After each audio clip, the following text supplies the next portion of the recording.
what's going on, everybody? It's your boy, the Fett, here to talk a little baseball. Not like I have much positive news here. I'm going to do a real quick Orioles recap. They don't deserve me going in depth. I haven't done a show since about the 16th, 15th about them. But let me give you a quick rundown how the middle of May to the end of May has gone, all right? So on the 16th, we lose to the Phillies 4-1. You know, Phillies are an up-and-coming team. Jake Arrieta's playing great. They got a bunch of young talent. Not mad about it, okay? Then we start a 4-game series with none other than the Boston Red Sox, okay? And we actually won a game against them, okay? We lost the first game 6-2, but we turn around in game 2 and win 7-4. Then we proceed in losing 6-3 and 5-0. Just for the record, the Orioles were outscored in this 4-game series 24-9. 24-9 by the best team in baseball. Apologies to SkiveWalker because the Yankees are right there.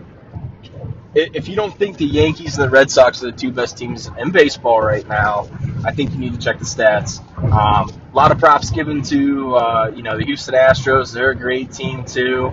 But I saw the Yankees beat them, I want to say last weekend. So number one by default right now, I'm giving it to the Red Sox. Yankees, if they're not tied with the Red Sox, they're literally second place. After going 1-3 against the Red Sox, I was pretty pissed off. I still am pretty ticked off about the way this season's gone overall. And like I said, it gets harder and harder to watch this team. Dan Duquette says blow it up by Memorial Day. So let me get you caught up to Memorial Day. Next up, all right, my boss is a big White Sox fan. All right, first night, I'm talking a bunch of crap because we won 3-2. I'm thinking, okay, here we finally can sweep somebody. The White Sox are rebuilding. They got a bunch of young talent. I mean, they're halfway decent, too, some of the young guys they got coming up. I mean, when they sold Chris Sale off, they still got Abreu. I just, I thought, here's 4 games in a row we can win, right? No, we split with the White Sox 2-2. We win the first game 3-2. We lose the second game 3-2. We lose the third game 11-1, and then we beat them 9-3. Okay, so one of the worst AL teams, we go ahead and we split with probably the team that's in the best position of a rebuild right now, in my opinion at least, is the Chicago White Sox. Okay, so I'm feeling pretty down. The boss is giving me crap because we split with them. We're the 2 worst teams in baseball. So look at the schedule. Oh, we got the Devil Rays coming up. Tampa, okay. I think we took 3 out of 4 from them the last time we played them. All right, feeling pretty confident, right? What happens? No. We win the first game 9-3. I'm like, oh my goodness, we've won 2 games in a row. We're on a winning streak. It doesn't last long. As we lose the next game 5-1. We lose the following game 8-3. Okay, here's where it gets better. The Beltway Series against the Washington Nationals. Now, I will say I have finally come to a conclusion on who I'm going to root for in the NL, and it is not the Washington Nationals, okay? I shouldn't say I've finalized it, but I've narrowed it down to a team in each NL division, okay? It's the Diamondbacks, the Mets, and the Milwaukee Brewers, okay? So, anyways, sorry, lost train of thought. Let's get back on topic. We got the Beltway Series going up against Bryce Harper, Strasburg, Max Scherzer, Trey Turner. We lose the first game pretty bad. It was 6-0, get blanked. Second game, we lose 3-2, okay? Another close game just escapes through our hands. And then last night, we lost 2-0. Okay, so we got swept in the Beltway Series. We officially end, we play the Yankees now coming this week, and I know SkiveWalker is just licking his chops because we'll probably get together, we'll probably watch a game along with the finals this weekend, being Cavs fans. But I've had enough, okay, Dan Duquette. It's past Memorial Day, all right? You see where this team's at, all right? We are 17-39.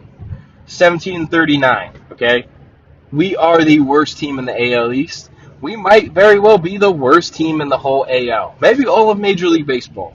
It is time to blow this darn thing up. All right. Zach Britton, I do have some good news reporting on him as he was down at High A Frederick. They threw him into the sixth inning, and he ended up. I think it was like I want to say he threw 17 pitches, had a bunch of strikeouts, got a couple ground balls, looked great.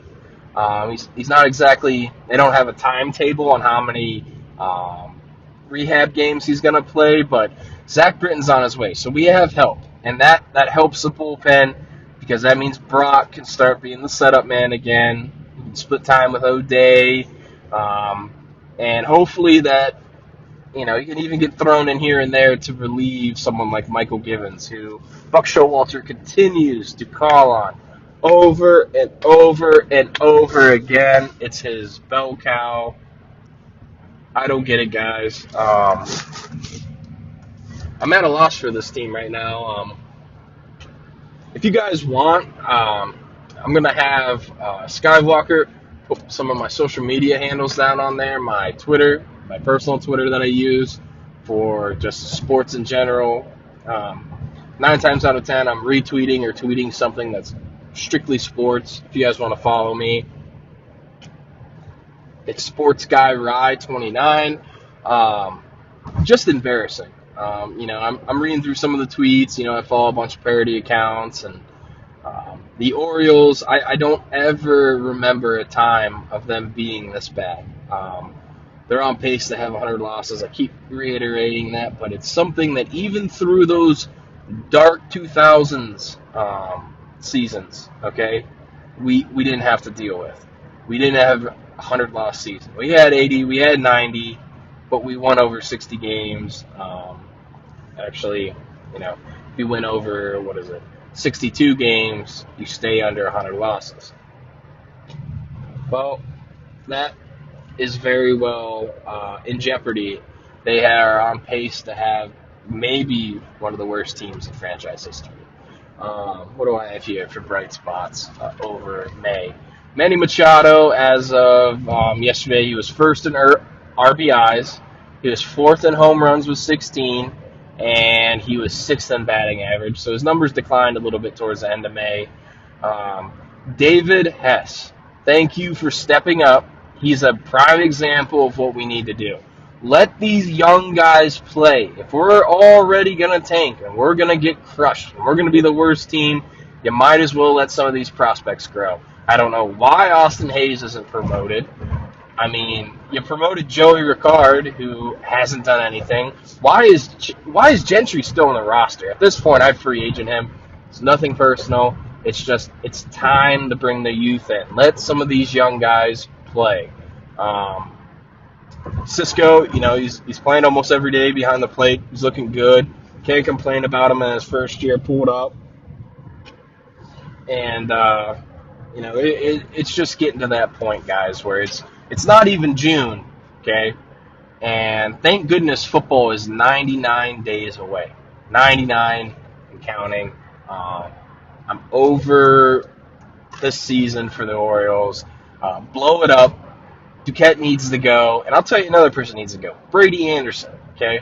He has a front office spot in them, all right? And he has done multiple interviews where he said, oh, well, I'm not really feeling being the GM because that's too much responsibility on me.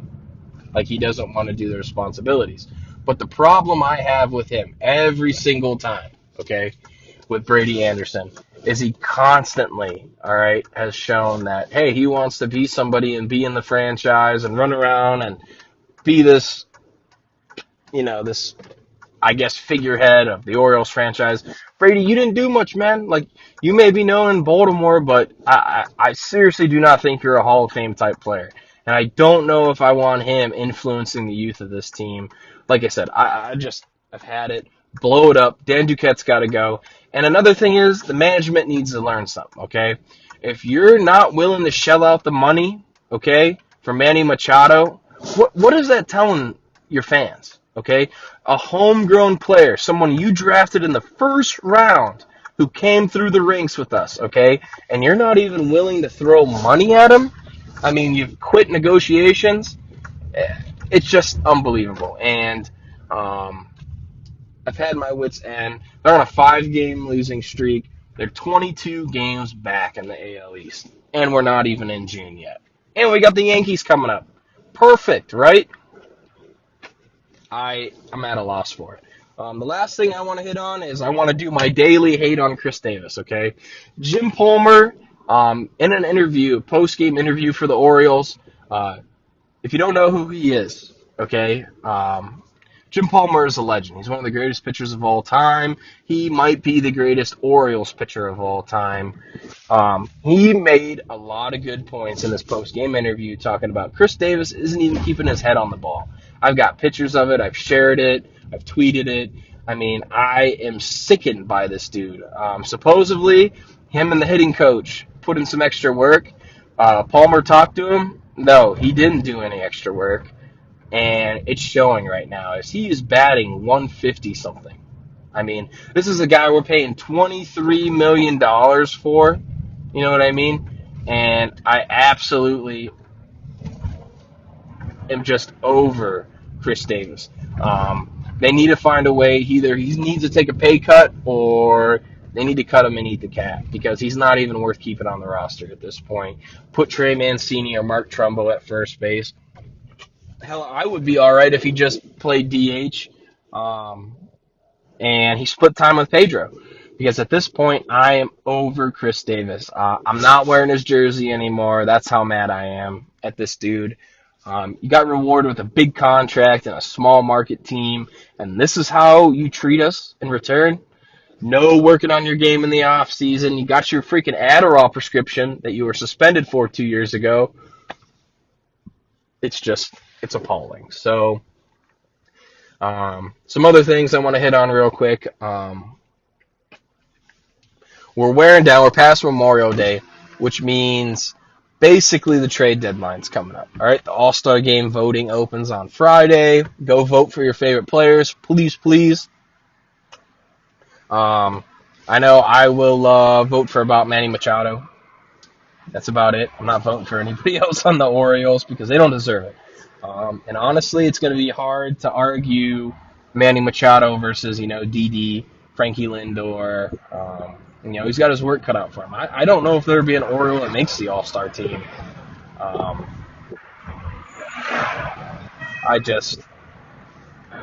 Guys, I've been upset about the Orioles in the past, all right? But this year is the first year it's June. Oh, well, it's May 31st on this recording, and I am completely over baseball at this point. I'm going to stay tuned. I'm going to keep watching, keep reporting on them.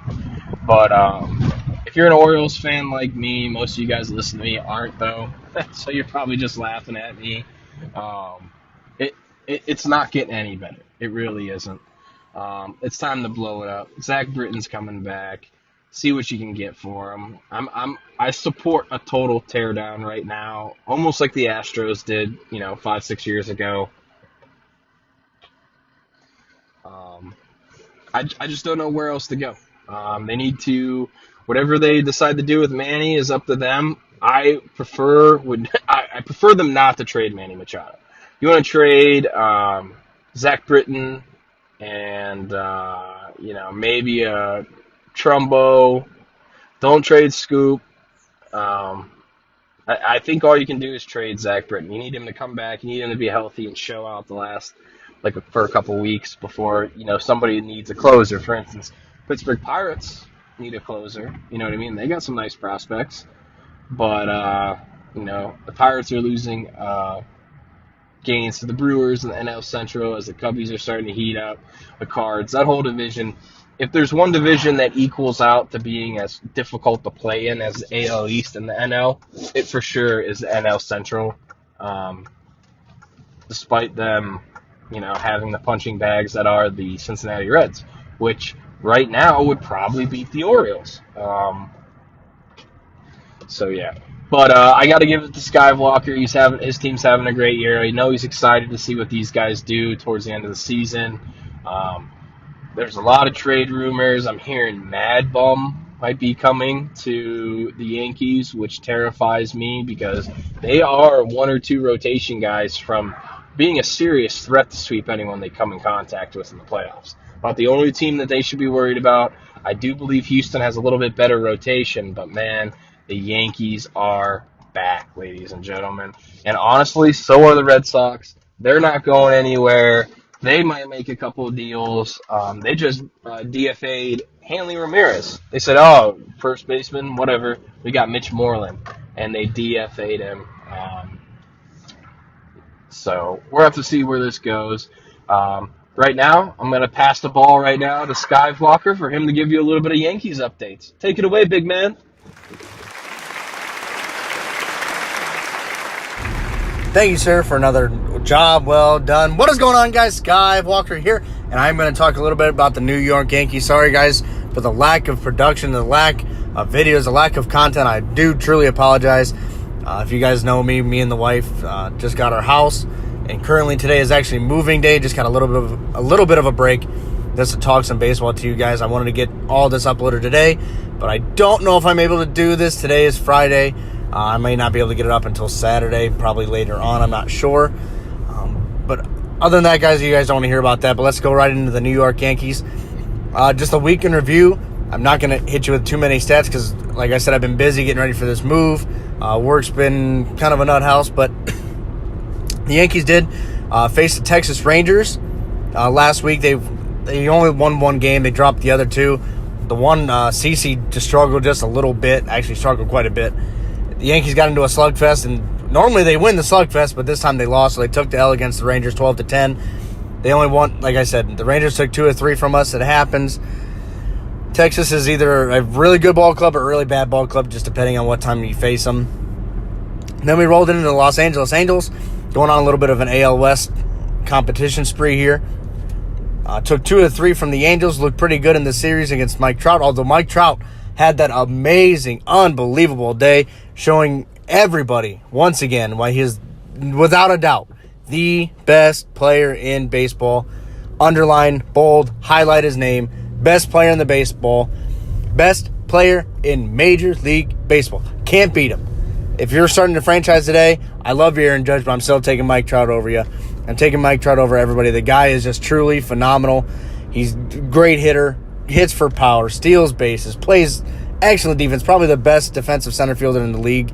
The guy overall is just truly phenomenal. You can't say enough about the guy. So when the guy goes off like that, you just kind of tip your hat to him because there's nothing else you can do. So Mike Trout, great game. We took 2 out of 3 from you, though.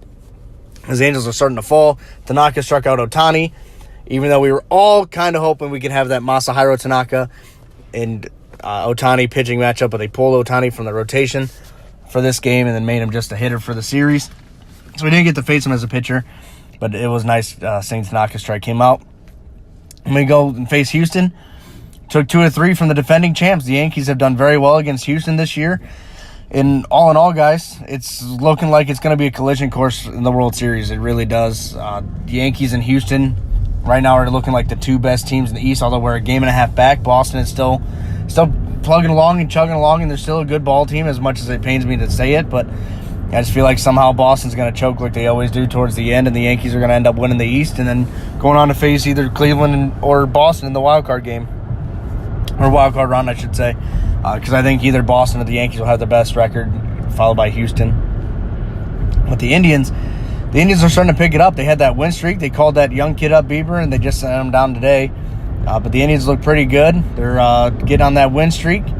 I know that everyone's pretty excited because Zimmer's coming back today. That's why they had to send down the rookie Bieber, but he pitched pretty decent until that 5th inning. We started to unravel a little bit, but gave up 4 runs in 5 innings. But he's a rookie. It is what it is. It's going to happen. So the Indians are looking good. The Yankees are looking good. The one thing I want to talk about is what I want the Yankees to do at the trade deadline. Now, there were some rumblings by Buster Olney saying that the Yankees had some interest in Madison Bumgarner. I would love for the Yankees to get rid of some of their minor league system, as much as it's been huge. I mean, you've seen Judge come through, Gary Sanchez come through. You're seeing Gleyber Torres, the rookie who just keeps getting game-winning hits. The guy is just becoming a phenom before our very eyes, and he's only 21 years old. It's kind of unbelievable to think a guy who's 2 years younger than me is turning into one of the best baseball players in all the game in just a couple months. It's amazing how many home runs he's really hit, and all the hype that he had is just coming to fruition. The guy is just truly phenomenal, truly amazing. Going to be a great ball player for years to come. Hopefully he doesn't get into trouble and stuff like that, but I don't think he will. But the Yankees are looking good. I'm hoping we can get rid of, like I was saying, I would like to see some of the minor leaguers go. We have a lot of positions that are blocked for those guys, so really for them, even if they're Yankee fans, I mean, it kind of stinks for them not being able to play for the Yankees. But it is only fair to them to be able to get a chance somewhere else, to be able to live their dream. I mean, even me being a Yankees fan, if I got a chance to play Major League Baseball for any other franchise except Boston, because I don't think I can make myself play for Boston because I hate that city. But who knows? If you're throwing millions of dollars, I mean, I might end up sucking up and playing for Boston for a year or two too. So, but it's only fair to those guys to be able to have a chance to go fulfill their dreams and play Major League Baseball. So I think the Yankees could very well unload some of their top-tier talent like Clint Frazier, maybe even a Justice Sheffield, even though I really do like Justice Sheffield, and I like Clint Frazier. I don't want to see either of them go. But for me, being able to bring in a Madison Bumgarner and having Severino and Bumgarner and Sonny Gray and CeCe and Tanaka, Jordan Montgomery, and having just a deeper staff to go along with that great bullpen that we got, I think all in all, it's just a great decision to go with. Even if you don't go with Bumgarner, just to get some kind of an elite pitcher. We need a big-time pitcher. The Yankees are talking about going after Cole Hamels. That's what a lot of the rumors are. And Cole Hamels is a good pitcher. He's getting up there in age. And he kind of helped us get our one World Series down in 2009. So it'd be kind of crazy to be able to trade for him and him help us again to get a World Series in 2018. So I think that would be kind of a cool story for him and a cool story for the Yankees organization as a whole. But I would definitely like to go see if we can go get I don't know if Arizona would even be willing to shop Zach Greinke, but maybe go get Zach Greinke. The number one guy is Madison Bumgarner. Clayton Kershaw's on the DL, but we already know that the Dodgers aren't going to trade Kershaw. But maybe they're going to start floating around and coming up through the rumor mill and which teams are willing to sell and which teams are wanting to buy. Obviously, the Yankees, the Red Sox, the Astros, the Indians, those are all teams that are going to want to buy to make a push for the postseason this year. But I do still have faith in the Yankees. I picked them to win the World Series at the very start of the year during spring training. I'm still picking them to win, and even now, sitting here at June 1st. So I have no complaints about the Yankees. I mean, they're just like any other ball team. They're going to have highs, they're going to have lows, but overall, the Yankees are playing better than most teams in baseball, and I can't complain about it. We're sitting second in the division behind the Red Sox by a game and a half, like I've already said. But overall, guys, Yankees are looking really, really good. I have no complaints about the Yankees. The pitching's been pretty darn good. The lineup's been hitting good. Stanton, I still think Stanton's going to take a minute to... See, people are getting down on Stanton. Just something I can talk about here for a little bit. Give Giancarlo Stanton a chance. You got to remember, he's played in the National League his whole life. His whole time in the big leagues has been in the National League. Playing for the Marlins. Playing for a team that really has nothing to go for. I mean, they haven't been relevant in a while. Now he's stepping onto the big stage here in the AL East. The toughest division in baseball. You're seeing tougher pitchers all the time. You're not seeing cupcake pitchers like you did down in the NL East. But just give him a chance. It's going to take him a minute to adjust to the American League. Some guys, it takes time like that. Other guys, you can plug them right in, and then they're fantastic all the time. But some guys, and it looks like Giancarlo's going to be that way, it just takes a minute for him to get used to the clubhouse, get used to the atmosphere. And New York's a big city. I mean, if you're playing for the Yankees, a lot is expected, a lot is demanded.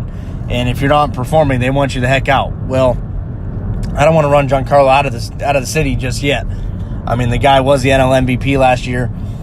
The guy can at any time heat up and just hit 50, 60 bombs. I'm sure as the summer goes on, as the weather continues to heat up, and he gets more comfortable with his surroundings, more comfortable with the ballpark, Giancarlo Stanton's going to be just fine. But even so, even if he struggles the rest of this season, which, I mean, he's hitting almost 260, so it's about his career average, so it's not like he's not playing great, or he's not playing terrible, but you're just not seeing those home run numbers, and that's what the Yankees fans want to see. We gave up Starlin Castro and some decent prospects for him. You want to see those home run numbers go up, especially using that right field porch. But other than that, guys, Yankees fans, don't give up on Giancarlo, but we're looking good. looking strong. The bullpen's looking great. The pitching's it's getting there. I mean, the starting pitching's always going to be a problem unless we can fix that at the trade deadline or somewhere by calling up a guy. But hey, I have no issues with the Yankees. The lineup has just been awesome. Gleyber Torres has been awesome. It's great to finally get Greg Bird back. That's something I didn't get to hit on. Greg Bird finally came back off the DL. We finally have a defensive first baseman. Tyler Austin did a great job while the Greg Bird was injured, but Tyler Austin's not Greg Bird. Greg Bird's great defensively, great left-handed hitter. You can fit in that lineup, and he's already plugged right back into the 3-hole.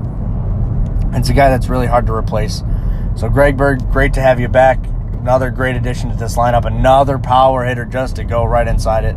Maybe make Didi more comfortable over there as Didi's still fighting a slump. But all right, guys, that's all I got for you.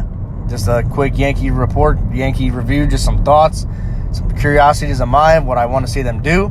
Make sure you guys hit that like button, comment, and subscribe. Share with your friends, especially if your friends are Yankee fans, because those are the best kind of fans in the world. SkiveWalker signing off. Peace.